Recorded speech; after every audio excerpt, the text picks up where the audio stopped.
Era la red de tráfico de personas más grande de toda América Latina. Sus tentáculos iban desde África hasta Brasil, con conexiones en Centroamérica, dejando tras de sí una estela de dolor y muerte. Conozca cómo las autoridades desarticularon esta organización criminal. Conozca cómo se juntaron esfuerzos con otros países para llevar a cabo la operación más grande contra el tráfico de personas y así ponerle fin a esta estructura y llevar a cada criminal tras las rejas. Este es el caso de Operación Mesoamérica.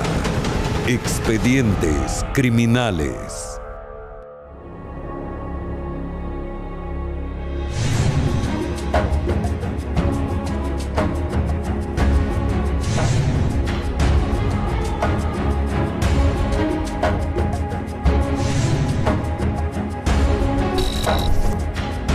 Esto es Expedientes Criminales. Desde hace algunos años, autoridades de Centroamérica han notado un marcado aumento de migrantes transcontinentales. Personas de Asia y África buscan como puerta de entrada Centroamérica y Sudamérica para llegar a Estados Unidos. Principalmente los migrantes provienen de países como India, Senegal, Bangladesh, Pakistán y el Congo, entre muchos otros. La mayoría huye de sus países para mejorar su condición económica. Muchos ahí ven una oportunidad. Por eso aparecen organizaciones internacionales que se aprovechan de las personas que buscan el sueño americano. Y este es el comienzo de un viaje que puede durar hasta un año. Utilizan varias rutas de Europa y de allí viajan a países donde las leyes migratorias son más flexibles. Hemos descubierto inmigrantes hindúes que llegan por Guatemala, gente de Nigeria que viaja a España o a Italia, y ciudadanos etíopes salen de Sudáfrica con pasaportes falsos hacia el Brasil. De ahí, estos emigrantes se mezclan con los otros miles de migrantes de Centroamérica para llegar a su destino final. Es que Estados Unidos concentra la mayor cantidad de migrantes en el mundo, y estos son los que generan la mayor cantidad de remesas a nivel global. En Centroamérica, el impacto en la economía es significativo. Por ejemplo, en El Salvador, las remesas representan el 16% del Producto Interno Bruto. No hay que olvidar que Estados Unidos es un país de migrantes hecho por migrantes. Cada año, más de 3 millones de personas emigran ilegalmente a Estados Unidos. Entran clandestinamente en camiones, escondidos en carros, a pie, por ferrocarril o incluso por túneles especiales. El transporte y la movilización ilegal de estas personas se ha convertido en un negocio enorme. Este delito deja más de 12 millones de personas como víctimas y más de 32.000 millones de dólares en ganancia. Después del tráfico de drogas y el tráfico irregular de armas, la trata de personas es la que genera mayores ganancias. Una red de trata de personas puede obtener por una víctima ganancias anuales de hasta $300,000. Los tratan como mercancías. No les importa si ellos se asfixian en los contenedores o se ahogan en el mar. Hay mucho peligro. Estas personas llegan a ser abusadas hasta convertirse en trabajadoras sexuales o hasta esclavos. De 10 personas, entre mujeres y niños que viajan de forma irregular, 8 son violados. Eso es realmente terrible. El problema con los coyotes es que ellos poco a poco van tomando más control sobre sus víctimas. Llegamos a una casa pequeña. Me dijo, ay, quédate. Y me encerró en un cuarto. Yo creí que era porque ya venía la migra. Sí, tenía miedo pero sentía que ya faltaba poco. Para llegar hasta Estados Unidos, es necesaria una red de personas que faciliten el camino en cada país. También tiene que haber gente que tiene sus negocios legítimos. Por ejemplo, transportistas, hoteleros, gente que les vende comida. Ahora, los contrabandistas de migrantes se organizan mejor y establecen redes que trascienden fronteras y regiones. A medida que crecían estas organizaciones, venía más gente y venían de más lejos. Fue aproximadamente en el 2015, en septiembre para ser más exactos, cuando nosotros detectamos que había un flujo mayor de migrantes y sobre todo que venían de Cuba y de África. El aumento fue notable. Entre 2014 y 2015 se detuvieron más de 25,000 extranjeros, en su mayoría africanos y cubanos. Pero en noviembre de 2015, un incidente alertó a las autoridades. 5 ciudadanos extranjeros fueron detenidos en el aeropuerto Toncontín. Cuando ellos llegaron, presentaron pasaportes griegos. La verdadera intención era llegar hasta San Pedro Sula. El problema fue de que descubrimos algo raro en sus pasaportes y eso nos puso a pensar. Autoridades griegas habían reportado el robo de varios pasaportes recientemente. Los 5 fueron interrogados por agentes de migración. Habían salido de Siria e hicieron escala en Líbano, Turquía y Brasil. Recientemente, otro ciudadano con pasaporte griego falso había sido detenido en Toncontín y fue deportado de inmediato. La policía de Honduras informó de la captura a Interpol. Se hacían pasar por griegos, pero el teatro se les acabó cuando se contactó a representantes de la diplomacia griega. Después de 1 hora de interrogatorio, los diplomáticos notaron que los detenidos no podían contestar. Estaban mudos. Ninguno de los 5 hablaba una sola palabra en griego. Pero, ¿de dónde eran los detenidos? La Interpol nos dijo de que venían procedentes de Siria. Estos ciudadanos sirios afirmaban que venían huyendo de la guerra en su país. El aumento de extranjeros ilegales en Honduras ya era inusual. Y venían por diferentes lugares, ya sea a pie, en bus, en barco o en avión. En el 2015 se hicieron varias detenciones. Ese año hubieron aproximadamente 12,000 personas detenidas que procedían de diferentes países, entre los cuales podemos mencionar Bangladesh, Camerún, Sri Lanka, Nepal, entre otros. Las autoridades hondureñas reforzaron las medidas de seguridad en puertos y aeropuertos. Algo extraño sucedía, porque gente de Oriente Próximo primero viajaba a Sudamérica y posteriormente venía a lugares de por acá. El caso de Siria es muy llamativo, porque actualmente Siria es un país que está bajo el régimen del Estado Islámico. Funcionarios de Estados Unidos estaban sumamente preocupados de que estas redes podrían estar ayudando a posibles terroristas a ingresar a su país. La alerta no solo fue de las autoridades hondureñas. Lo que sí estaban de acuerdo todos es que este era el resultado de una amplia red o varias redes de tráfico de personas. En cualquier caso, era una operación muy grande. Agentes estadounidenses fueron desplegados a varios centros de inmigración en la frontera con México. Estos agentes investigaron a más de 640 inmigrantes de Asia, África y Europa. Después de interrogar a muchas personas, descubrieron un patrón. Brasil era el punto de partida. Cuando llegaban, obtenían pasaportes falsos y después seguían a Centroamérica. Uno de los migrantes dio los detalles. La estructura criminal poseía organizaciones en Sudamérica, Centroamérica y México. Todas eran coordinadas por un solo hombre que controlaba todo por teléfono. De esta persona solo se tenía el nombre clave: Leo 28. Un nombre que era lo único que teníamos, no era mucho, pero por lo menos era una pista.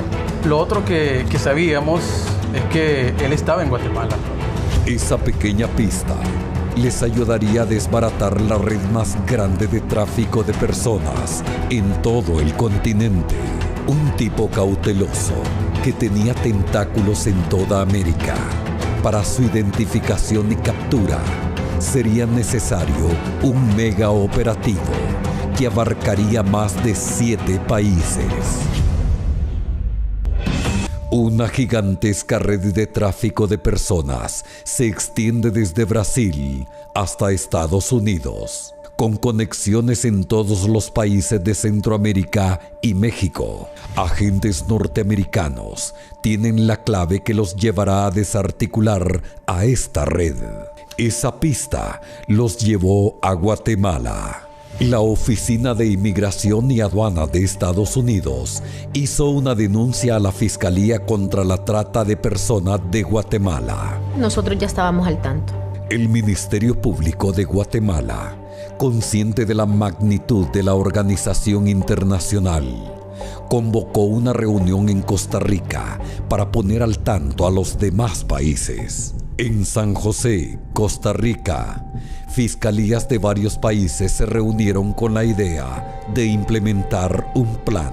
En la reunión nos expusieron las evidencias que demuestran la existencia de esta red internacional. Ellos tenían identificado que el cabecilla estaba en Guatemala. El famoso Leo 28 era el cerebro de la organización y a puro teléfono organizaba todo. Entonces lo que hicimos fue repartirnos las líneas de investigaciones para cada país. Así dio inicio la Operación Mesoamérica.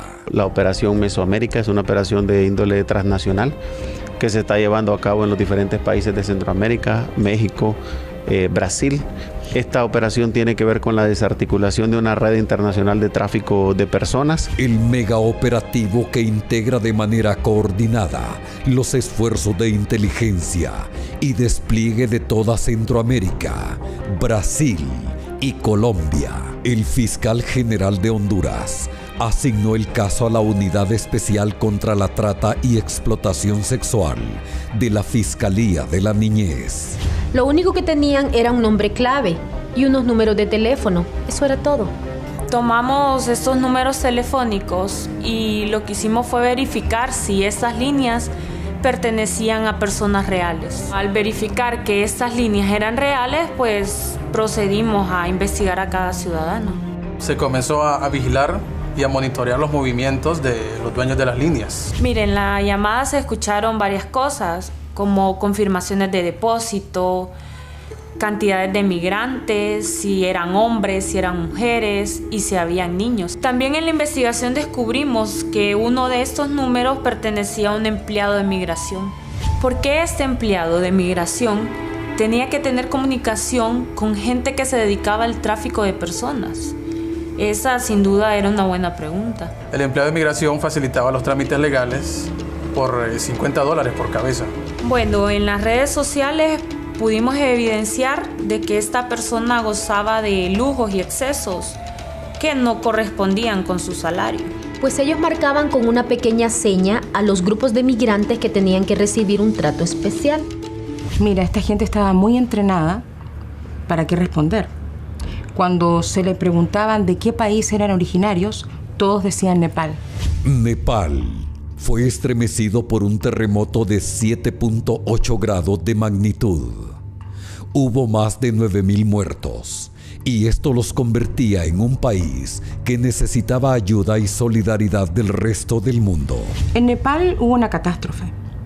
Y en situaciones así es natural que la gente vaya a buscar refugio a otros países. Con el tiempo, los investigadores pudieron determinar a quién pertenecía otro de los números. Otra cosa que descubrimos es que uno de los números también pertenecía a un administrador de una empresa de transporte terrestre aquí en Comayagüela. El administrador de la empresa de transporte les facilitaba los pasajes, a veces sin huella o sin registro, y muchas veces pactaba viajes express. Durante esa época, fue muy común los viajes expresos nocturnos, buses repletos de inmigrantes que no se detenían en ningún lugar. Mucha gente reportaba que estos buses iban a alta velocidad en horas de la madrugada. También se encargaban de contratar hoteles y hostales de bajo perfil. Todo comenzaba a tomar forma. Ellos tenían organizadas a las personas claves en los puestos claves para el paso de estos inmigrantes por Honduras. Procedimos a localizar las viviendas, así como lugares que frecuentaban y lugares de trabajo de los sospechosos. Todos los países trabajaban en sus operaciones de inteligencia y documentan sus expedientes. Hubo una segunda reunión en Guatemala para informar de los avances y pudimos darnos cuenta de la magnitud y complejidad de esta organización. Reuniendo información de todos los países y con fiscalía de cada una de las regiones, pudimos poco a poco ir armando el rompecabezas. Fue un proceso largo que incluyó varias operaciones encubierto. Agentes de la Dirección Técnica de Investigación Criminal ATIC, Unidad Transnacional de Investigación Criminal UTIC y la Dirección Policial de Investigaciones DPI se aprestaron a realizar operativos encubiertos. Pudimos ubicar las residencias, en el caso del empleado de migración y en el del gerente de transporte. Teníamos la ubicación de 2 piezas claves. Mientras tanto, la red seguía operando. Se hace un nuevo descubrimiento. Mientras se hacía el seguimiento a los empleados de migración, pudimos descubrir que la red que manejaba Leo 28 no era la única. Había otra red que usaba los servicios de los empleados y también era coordinada por Leo 28. Esto era algo que se complicaba y cada vez se hacía más grande. ¿Hasta dónde llegaría el alcance de estas redes? En 2015 se inició la investigación acerca de una red de tráfico de migrantes. Esta red comienza a ser analizada por las autoridades de varios países en un mega operativo que se conoció como Operación Mesoamérica. Ya era hora de ponernos manos a la obra. Reuniendo la información de todos los países pudimos darnos cuenta de mucha información. Se descubrió que por este recorrido cada migrante pagaba a la red criminal hasta $25,000. La gente se ponía en riesgo, porque nos dimos cuenta que una vez que llegan a México, quedan a merced de grupos de criminales que los obligan a traficar drogas a Estados Unidos. Era un precio muy alto que pagar. En Honduras ya se había identificado 2 miembros claves de la organización. Uno era el empleado de migración y el otro el de la empresa de transporte. El tiempo apremia y es necesario identificar a los demás cabecillas de esta banda. Ya con indicios suficientes y con la autorización de un juez, pudimos solicitar la aplicación de la ley de escuchas. La ley de escuchas es una herramienta clave para realizar nuestro trabajo. Estas medidas han servido para la captura de importantes miembros de bandas criminales y aparte de eso para esclarecer juicios mediante pruebas anticipadas. Las escuchas telefónicas son necesarias para la captura de secuestradores, bandas de lavado de dinero y otros delitos que el crimen organizado realiza. Eso vino en un paquete de reformas en el 2012 y le puedo asegurar que es una de las herramientas más efectivas que hay. Así dio paso a la investigación de estas personas. Ahí la cosa cambió. Con la voluntad del gobierno para lograr estas reformas, hemos podido lograr grandes avances en la investigación. Fue algo que nos llevó más de 15 meses de trabajo y más de 25,000 escuchas telefónicas. Teníamos un método de escucha telefónica que nos permitió llegar a hacer toda la estructura a nivel de Mesoamérica, y en Guatemala la Fiscalía con los analistas analizó alrededor de 25,000 escuchas telefónicas. Lo que los investigadores descubrieron fue asombroso. Lo primero es que los migrantes venían de más lugares de los que creíamos. Provenían de países de África, Asia, América del Sur, islas del Caribe y también de Nicaragua, Panamá y El Salvador. Todas las organizaciones locales proveían de refugio, comida y transporte y podían transportar alrededor de 150 personas mensuales. Y no pasaban de un solo, tenían que esperar días, semanas, hasta meses para pasar. En Panamá se tenía el conocimiento de que una persona de origen colombiano, una mujer para ser más exactos, y ella era la que daba refugio a estas personas. En Honduras dimos con las 2 redes de Leo 28. A una red se le dio el nombre de Oscar y era liderada por 3 personas, operando desde Guasaule hasta Ocotepeque. Santos Hilario Cepeda era el hombre más fuerte de la red aquí en Honduras. En el país se le conocía como Oscar. Él coordinaba el traslado de los migrantes a través de la frontera. Los migrantes al llegar a Choluteca eran trasladados y entregados a Nidia Cepeda. Ella tenía la responsabilidad de llevarlos desde Choluteca hasta Cofradía Cortés en un lugar que se llamaba Casa Quemada. De ahí el grupo era recibido por el señor Marco Noé Portillo, encargado de llevarlos hasta Esquipula, Guatemala. La otra estructura se conocía como Pinino. El líder de esta agrupación era Luis Felipe Álvarez, quien residía en el municipio de El Triunfo, Choluteca. Ambas redes utilizaba a 3 empleados del Instituto Nacional de Migración en Honduras, quienes les facilitaban el trámite de salvoconducto en pocas horas. También descubrimos que muchos cambiaban sus nacionalidades para poder extender sus salvoconductos. Pinino era clave para los investigadores. Su base era El Triunfo, Choluteca, cerca de la frontera de Guasaule. Se trasladó personal a la zona sur para realizar la ubicación de Pinino. Visitábamos las casas, caminábamos y caminábamos, pero aún así no pudimos dar con él. Con mis compañeros decidimos descansar en una pequeña pulpería de ese municipio y ver qué otras opciones teníamos. No había rastro de Pinino, o simplemente la gente no quería dar información. De repente, mientras conversaba con mi compañero, él me dio un pequeño golpe y ahí fue cuando me señaló con la boca. El tal Pinino apareció frente a nosotros. Luis Álvarez, conocido como Pinino, ve a los detectives y se dirige hacia ellos.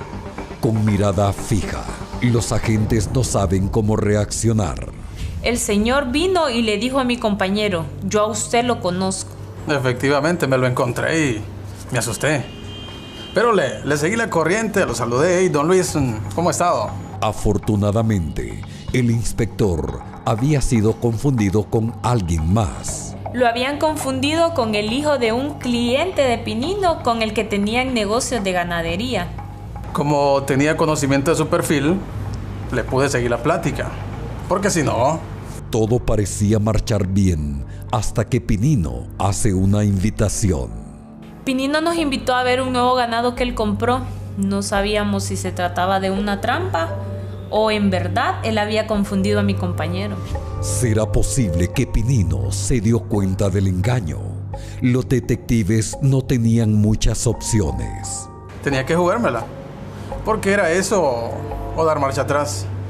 Pero lo iba a dejar lleno de dudas.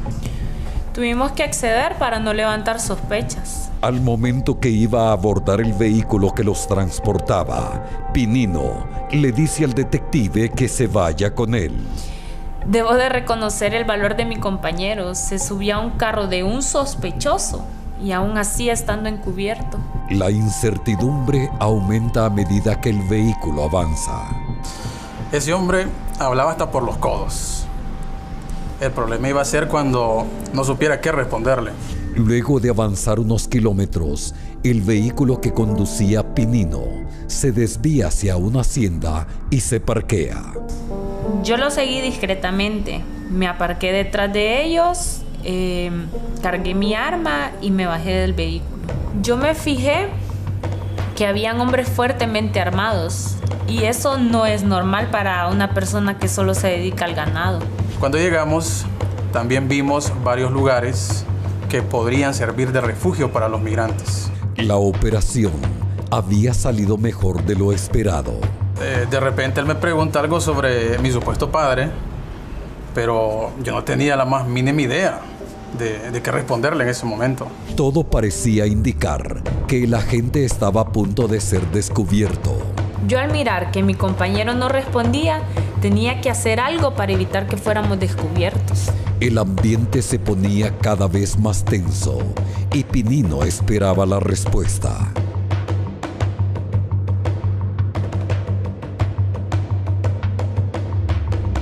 En el momento que mi compañero contesta la llamada, yo aprovecho para hablar con Pinino y distraerlo. En ese momento yo me inventé una plática ahí de cosas de tubería.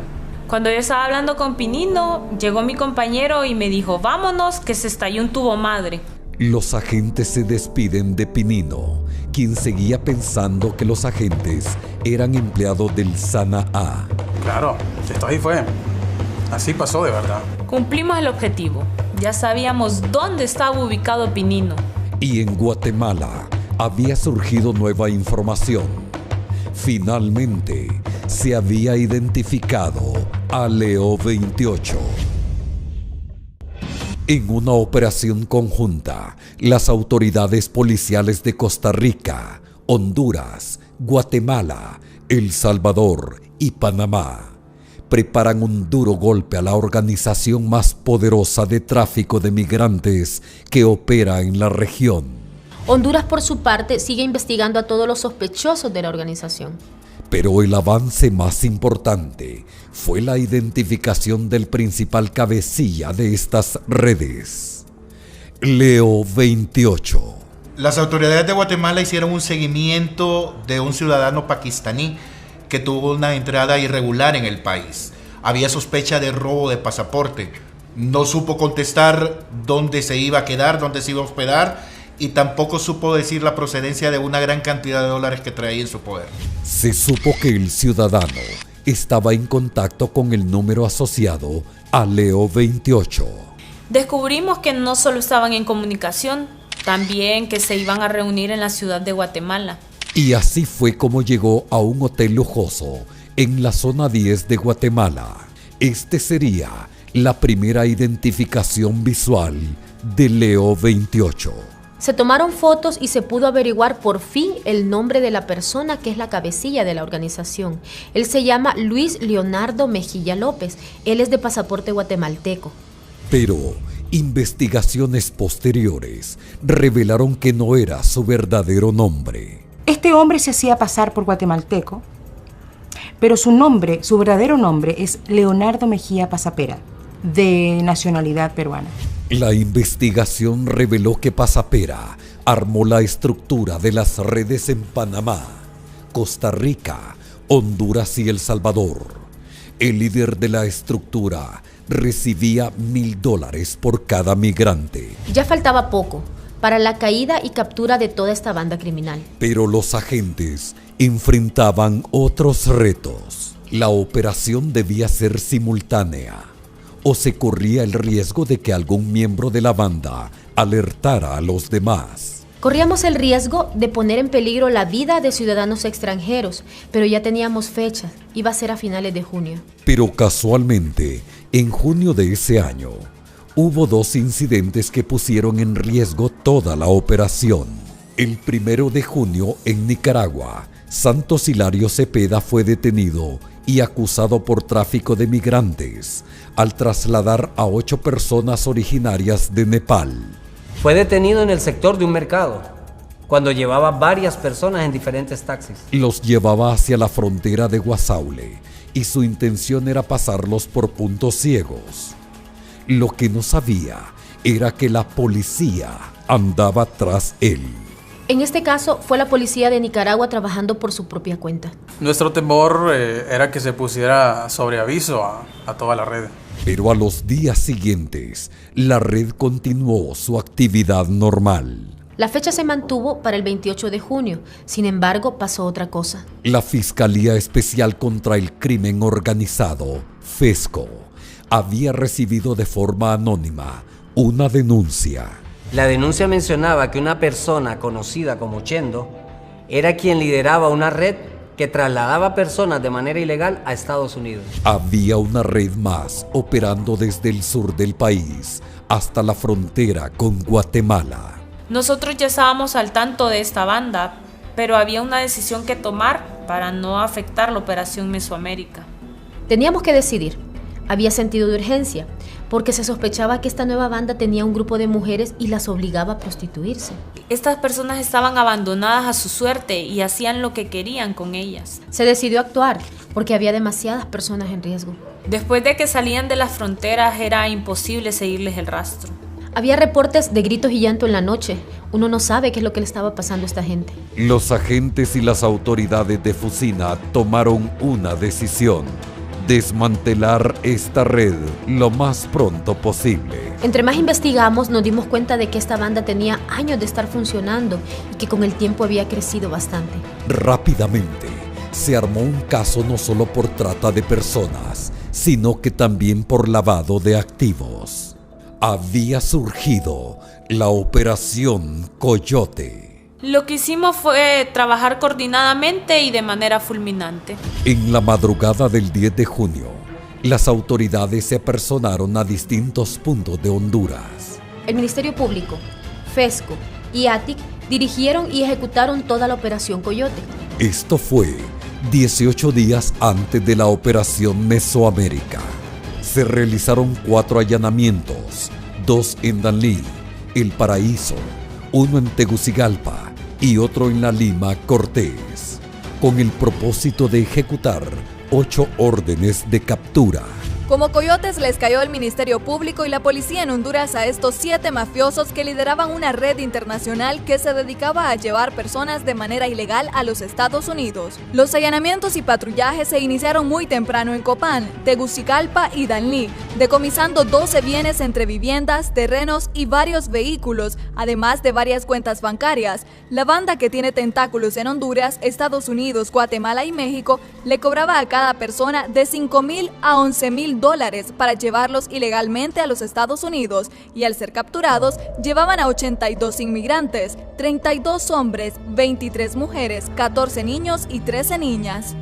Esto lo que nos demuestra es una coordinación efectiva entre todas las oficinas del Ministerio Público, la Agencia Técnica de Investigación, la Dirección de Fiscalías y las otras policías que nos han hecho acompañar en esta operación. Contaron también con el apoyo de agentes de la Fuerza Nacional Antiextorsión y también con agentes de la Policía Militar. Detuvimos a 7 personas miembros de la banda.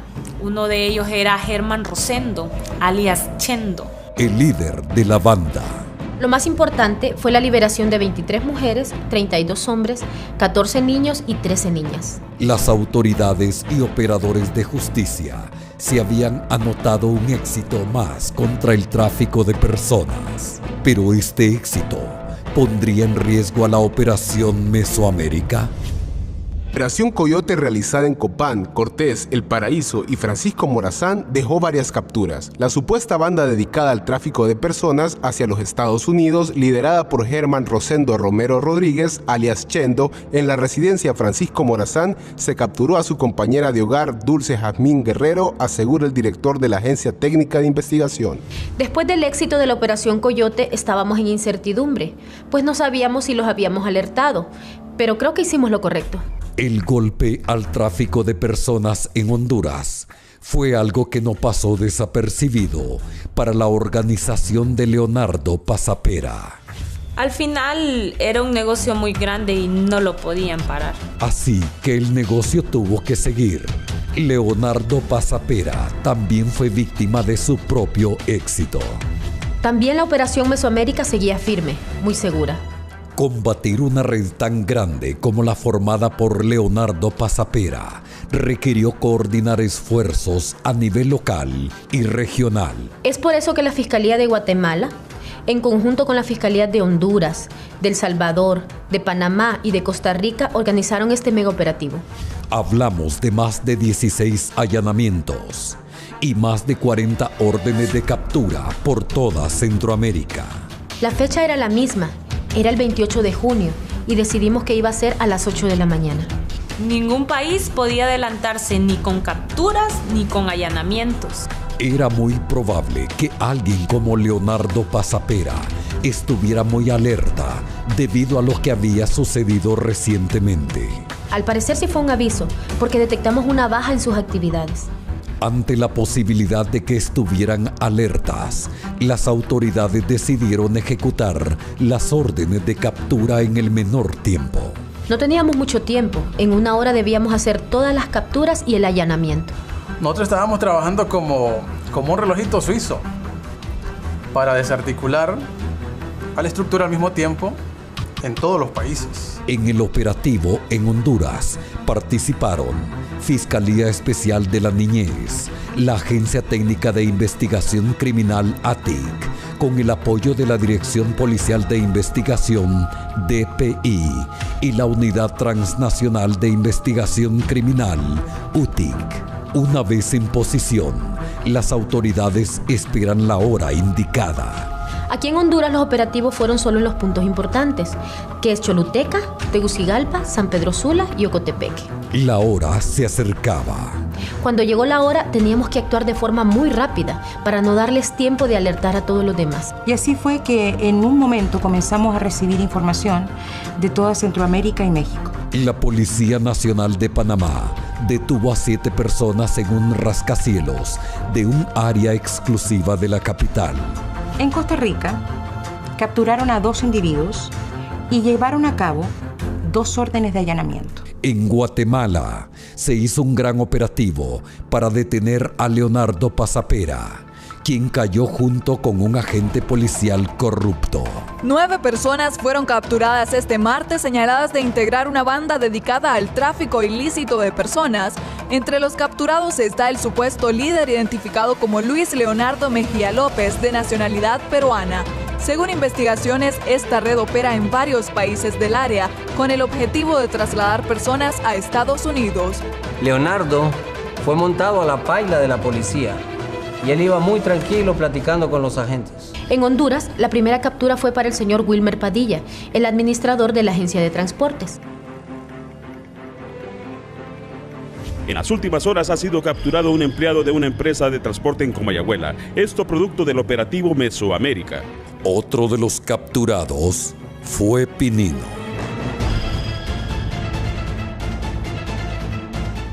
La última captura fue dentro de las instalaciones de migración y extranjería. Nadie se lo esperaba.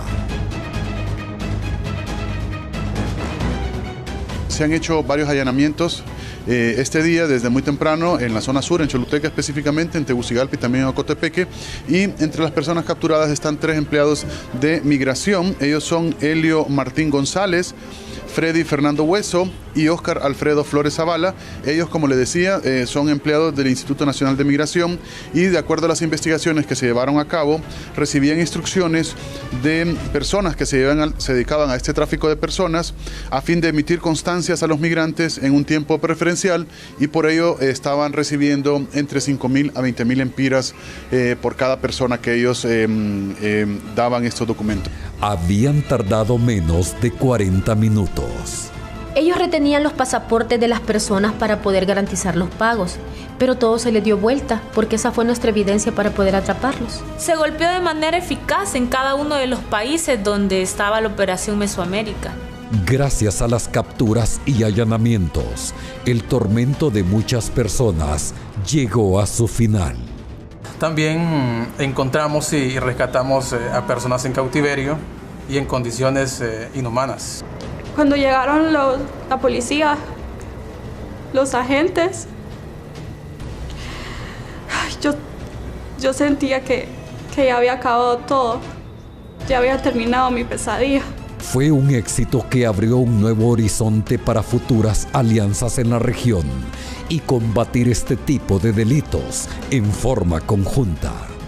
Esto también ha sido el resultado de las autoridades buscando grandes cambios, haciendo nuevas estructuras legales para combatir la criminalidad.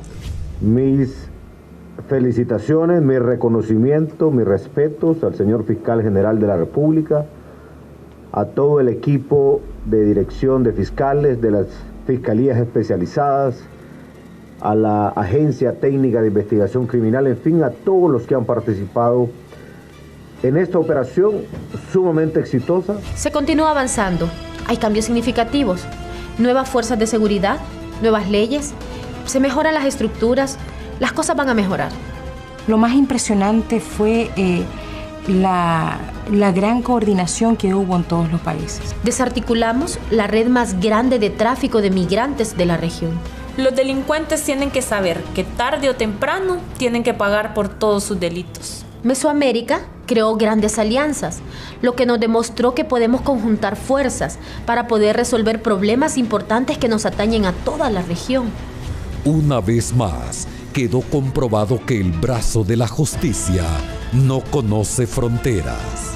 Operación Mesoamérica solo es un paso de muchos que se van a dar en materia de operativos, y también es un claro mensaje de que la ley no necesita pasaportes para perseguir a los que se atreven a violarla.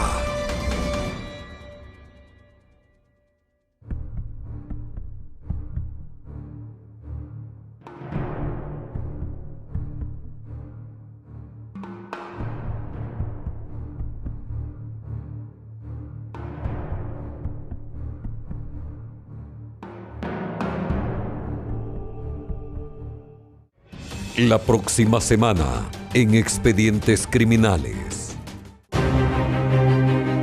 En septiembre de 2010, una zapatería fue el escenario de un acontecimiento terrible.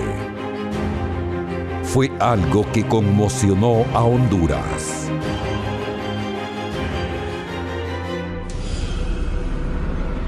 $17 muertos fue el saldo de esta masacre.